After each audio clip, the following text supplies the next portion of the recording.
mannequin, organisatrice d'expositions d'art, Vittoria de Savoie a plus d'une corde à son arc. Elle rêve aussi de devenir actrice, comme sa maman Clotilde Courreau. Cette dernière brille sur les planches depuis la fin des années 1980, une passion à laquelle elle revient en 2025 avec une nouvelle pièce de théâtre.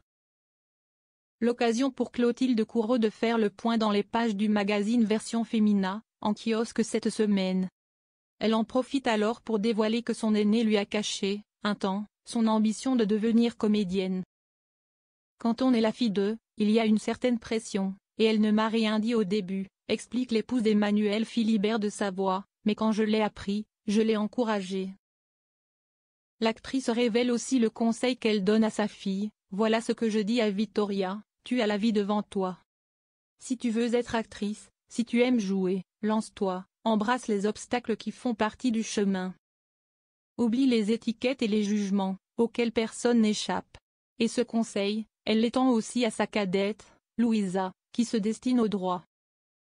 Peu importe le métier que vous choisissez, tant qu'il vous fait vibrer. Je serai là pour vous soutenir, mais je ne vous demande qu'une chose, vous investir à fond. Croyez en vous. Maman poule, Clotilde Courreau ne manque pas d'encouragement pour ses deux filles. De l'anonymat à la monarchie, cet obstacle qui persiste dans la carrière de Clotilde Courreau. Clotilde Courreau ne se fait pas de soucis pour ses filles. Les jeunes princesses risquent de faire face au jugement des autres, qu'elles se lancent dans une carrière en droit ou devant les caméras. Mais cela n'inquiète pas l'actrice, qui se souvient de ses débuts de carrière, toujours pour Version Femina. Moi aussi, j'ai été jugée, et pour la raison inverse d'ailleurs, parce que je ne venais pas du milieu, que je n'avais pas les codes. Une situation qui ne s'est pas apaisée après son union princière. Au contraire, si on en croit son témoignage au micro de Bernard Montiel, sur RFM en novembre dernier.